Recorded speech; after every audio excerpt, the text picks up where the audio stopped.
Dear learners, welcome to our channel Let's Make Them Easy. আলোচনা করছি Victorian পিরিয়ডের একজন অন্যতম কবি রবার্ট ব্রাউনিংয়ের বিখ্যাত একটা ড্রামাটিক মনোলগ মাই লাস্ট ডাচেস নিয়ে। কবিতাটি প্রথম পাবলিশড হয় 1842 সালে। তখন এটার শিরোনাম ছিল বা টাইটেল ছিল ইতালি। এরপরে 1849 সালে এই শিরোনামটি পরিবর্তন করে এর নামকরণ করা হয় মাই লাস্ট ডাচেস। আলোচক কবিতাটি ইতালিয়ান নবেলম্যান আলফানসো টু, যে ফিফথ ডিউক অফ ফেরারা, অর্থাৎ ফেরারা নগরের পঞ্চম ডিউক ছিল সে বা রাজা ছিল এই আলফানসো টু, তাকে কেন্দ্র করেই লেখা। আলোচক কবিতায় এই ডিউকের লোভ, হীন মন মানসিকতা, নিষ্ঠুরতা, মিথ্যে অহংকার, ফ্যামিলি স্ট্যাটাস, এই সব কিছু নিপুণভাবে ফুটে উঠেছে। এছাড়া আলফানসো ইতালির একজন বিখ্যাত পোয়েট বা কবি টরকুইটো টাসোকে নিষ্ঠুরভাবে কারাদণ্ড দিয়েছিলেন, যেটা তার নিষ্ঠুরতার প্রমাণ। এছাড়া সে নিজের স্ত্রীকেও হত্যা করেছিলেন, এটাও তার নিষ্ঠুরতার প্রমাণ। স্ত্রীর মৃত্যুর পর সেই সময় নিকোলাস মাদ্রুজ নামক একজন ব্যক্তি, যেটাকে আমরা ইনভয় বলছি বা দূত বলছি, এই দূত কাউন্ট অফ টাইরল মানে টাইরলের একজন সম্ভ্রান্ত ব্যক্তির কন্যা বা ডটারের সাথে এই ডিউকের সেকেন্ড ম্যারেজের একটা প্রস্তাব নিয়ে এসেছিলেন। এই ঘটনাকে কেন্দ্র করেই রবার্ট ব্রাউনিং থিম ডেভেলপ করার চেষ্টা করেছেন এবং সেখান থেকে ম্যাটেরিয়াল নিয়েই আলোচ্য কবিতাটি লিখেছেন বা রচনা করেছেন। এই কবিতার মাধ্যমে আমরা দেখতে পাবো ইতালিয়ান রেনেসা পর্বের যে নির্মম বাস্তবতা বা নিষ্ঠুরতা, সেগুলো নিপুণভাবে কবি তুলে ধরেছেন আলোচ্য কবিতায়। 56 লাইনের এই কবিতা নাটকীয়তায় পূর্ণ। ড্রামাটিক্যালি কবিতার ওপেনিং হয়েছিল। কবিতার স্পিকার ডিউক এবং সাইলেন্ট লিসেনার হচ্ছেন এই ইনভয় বা দূত। আমরা জানি এটা একটা ড্রামাটিক মনোলগ এবং ড্রামাটিক মনোলগে একজন স্পিকার থাকেন এবং একজন সাইলেন্ট লিসেনার থাকেন। তো এই কবিতায় ডিউক হচ্ছেন স্পিকার এবং এই ইনভয় হচ্ছেন সাইলেন্ট লিসেনার, যে শুধু নীরবে শুনবে, কোনো রিপ্লে করবে না। ডিউক এই ইনভয়কে নিয়ে মানে এই দূতকে নিয়ে পিকচার গ্যালারিতে যান এবং ড্রামাটিক্যালি বলেন, that's my last duchess painted on the wall. ওইটা আমার বিগত পত্নী, যার চিত্র দেয়ালে অঙ্কিত রয়েছে। Looking as if she were alive, দেখতে যেন এখনও জীবন্ত মনে হচ্ছে। অর্থাৎ এই কথাগুলো ডিউক ইনভয়কে বলছে যে ওই দেয়ালে দেখো আমার বিগত স্ত্রীর ছবি বা ইমেজ, দেখে মনে হচ্ছে এটা যেন এখনও জীবন্ত রয়েছে। ডিউক দূতকে চিত্রের সামনে বসতে বলেন যে আরও ভালো করে দেখো, স্বর্গীয় সৌন্দর্যের আভা খেলা করে এই ডাচেসের সৌন্দর্যে বা ডাচেসের শরীরে, মুখে, এরকম। ডিউক আরও বলেন, বেশি সময় ধরে তোমাকে দেখতে হবে না, অল্পতেই তুমি বুঝতে পারবে যে ডাচেস কতটা সুন্দরী ছিল। এইসবের মাধ্যমে ডিউক ইনভয়কে বোঝাতে চান যে পূর্বের স্ত্রী অনেক সুন্দর ছিল এবং বর্তমানে যাকে বিয়ে করতে চাচ্ছেন বা বিয়ের প্রস্তাব নিয়ে এসেছেন সেও যেন এই রকম সুন্দরী হয়। সুতরাং ডাচেসের এই সৌন্দর্যের দিকটাকে ফোকাস করার চেষ্টা করেছেন ডিউক এখানে। ডিউক আরও বলেন, এই চিত্রটি এঁকেছেন বিখ্যাত চিত্রশিল্পী ফ্রা প্যান্ডফ।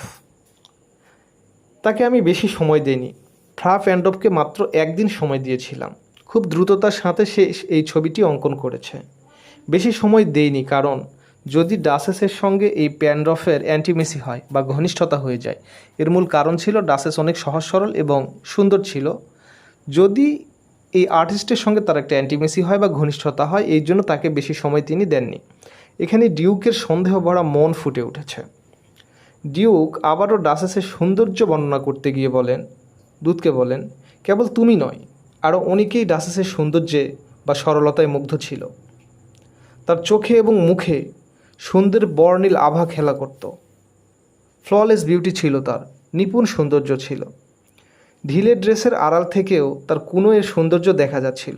অর্থাৎ সে যে ড্রেসটা পরেছিল তার ভিতরে যে কুনোয় ছিল তার সৌন্দর্যটাও বাইরে থেকে দেখা যাচ্ছিল। প্যান্ডফ মানে এই আর্টিস্ট বলছিল যে ম্যাডামের পোশাকটা কবজিটাকে বেশি ঢেকে ফেলেছে। ডাচেসের পাগল করার মতো সৌন্দর্য এই ইনভয়কে মুগ্ধ করেছে। ডিউক বলছে এটা তোমাকেও মুগ্ধ করবে, এবং সত্যি মুগ্ধ করেছিল।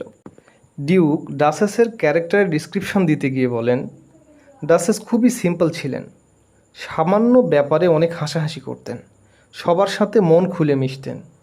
কেউ যদি খুশি হয়ে চেরি বৃক্ষের ডাল তার দিকে এগিয়ে দিত বা তাকে গিফট করত, তাহলে সে ভীষণ খুশি হয়ে কর্ডিয়ালি এটাকে রিসিভ করত এবং তাকে থ্যাঙ্কস জানাতে ভুল করতো না এবং কর্ডিয়ালি এটাকে অ্যাকসেপ্ট করত। ডিউকের সাথে যেভাবে হেসে হেসে কথা বলতো, অন্যের সাথেও কারণে অকারণে সেইভাবে হেসে হেসেই কথা বলতো, হাসি বিলাতো, যা ডিউক মোটেই পছন্দ করতেন না। ডাচেস কখনোই ভাবতেন না বা ভাবেন না সে একজন রাজার স্ত্রী, তার ফ্যামিলি স্ট্যাটাস রয়েছে, ফ্যামিলি ট্র্যাডিশন রয়েছে, সুতরাং তার উচিত সবার সাথে না মেশা। কিন্তু এই ব্যাপারে সে একেবারেই উদাসীন ছিল, সবার সঙ্গে সে মিশত।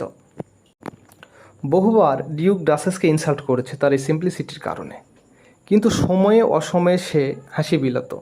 যখন ইনসাল্ট করতো কিছু সময়ের জন্য সে সংযত থাকতো বা হাসি বিলানো থেকে বিরত থাকতো, কিন্তু একটু পরেই সে আবার স্বাভাবিক হয়ে যেত। নিয়মনীতির প্রতি সে একেবারেই উদাসীন ছিল, এটাকে তোয়াক্কা করতো না, কোনো কেয়ার করতো না। ডিউক ডাচেসকে তার প্রাইভেট প্রপার্টি মনে করতো, যে সে শুধু ডিউকের জন্যই হাসি বিলাবে, সাধারণ মানুষের জন্য নয়। তিনি তার 900 বছরের ফ্যামিলি স্ট্যাটাসকে ধ্বংস করে দিতে পারেন না, ড্যামেজ করে দিতে পারেন না। তাই তিনি ব্যবস্থা নিয়েছিলেন, অর্থাৎ ডিউক ব্যবস্থা নিয়েছিলেন। ডিউকের একটা উক্তি রয়েছে এরকম, I gave commands then all smile stop together. মানে এইরকম একটা সিদ্ধান্ত নিয়েছিলেন যে তাকে হত্যা করতে হবে। আই গেভ কমেন্ট, আমি নির্দেশ দিয়েছিলাম, দেন অল স্মাইল স্টপ টুগেদার, সকল হাসি একসাথে বন্ধ করে দাও, অর্থাৎ ডাচেসকে হত্যা করতে হবে, হত্যা করো বা মেরে ফেলো, এরকম নির্দেশ দিয়েছিলেন এই duke. There she stand as if alive, এখানে সে জীবন্ত অবস্থায় দাঁড়িয়ে থাকবে, অর্থাৎ চিত্রের কথা বলছেন।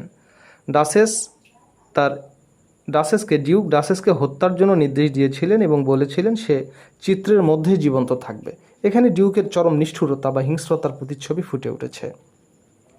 ডিউক ও দূত যখন সিঁড়ি বেয়ে নিচে নামছিলেন, তখন নামতে নামতে ডিউক যৌতুকের ব্যাপারটাও নিশ্চিত করেন যে সে মোটা অঙ্কের যৌতুক চান।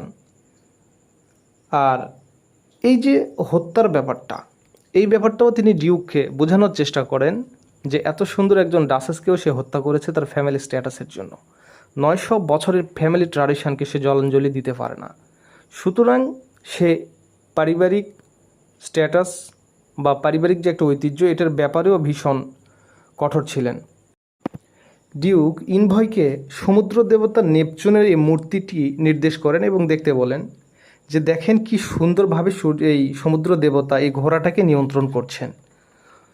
একটা স্কিল রয়েছে ঘোড়াটাকে নিয়ন্ত্রণ করার, সুন্দরভাবে সেটাকে নিয়ন্ত্রণ করছে শক্ত হাতে। এভাবে ডিউকও নিয়ন্ত্রণ করেছে তার লাস্ট ডাচেসকে। অর্থাৎ এগুলোর মধ্য দিয়ে তিনি বোঝাতে চাচ্ছেন যে ফ্যামিলি স্ট্যাটাস এবং রাজার যে রাজকীয় সম্মাননা রয়েছে, এগুলোকে শক্ত হাতে ম্যানেজ করতে হয় বা ধরে রাখতে হয়। ঠিক সূর্য দেবতা, সমুদ্র দেবতা নেপচুন যেভাবে ঘোড়াটাকে নিয়ন্ত্রণ করছে, ঠিক সেইভাবে প্রতিটি রাজারই উচিত তার ফ্যামিলি স্ট্যাটাসকে রক্ষা করা, ট্র্যাডিশনকে রক্ষা করা। তো আলোচ্য কবিতাটি অ্যানালাইসিস করলে বোঝা যায় যে ডাচেস ছিল অত্যন্ত সহজ সরল প্রকৃতির মানুষ। তার কাছে সকল মানুষই সমান ছিল। ফ্যামিলি ট্র্যাডিশন, সোশ্যাল পজিশন, এগুলোর ব্যাপারে তিনি একেবারেই উদাসীন ছিলেন। অন্যদিকে ডিউক ছিলেন কনজারভেটিভ মাইন্ডেড একজন পার্সন। তার কাছে family status, social position, family tradition, এগুলোর বেশ মূল্য রয়েছে, তাই সে ডাচেসকে হত্যা করেছে। এখানে ডাচেসের সরলতা, অন্যদিকে নিষ্ঠুরতার প্রতিচ্ছবি ফুটে উঠেছে আলোচ্য কবিতায়, এবং সে নিজের স্ত্রীকে হত্যা করেছে। এখানে আলফানসোর যে নিষ্ঠুরতা, সেই নিষ্ঠুরতা ফুটে উঠেছে ডিউকের চরিত্রদ্বয়ের মধ্য দিয়ে। তো এটাই ছিল আলোচ্য কবিতার মূল বিষয়বস্তু। মেবি বুঝতে পেরেছেন। ধন্যবাদ সবাইকে সাথে থাকার জন্য।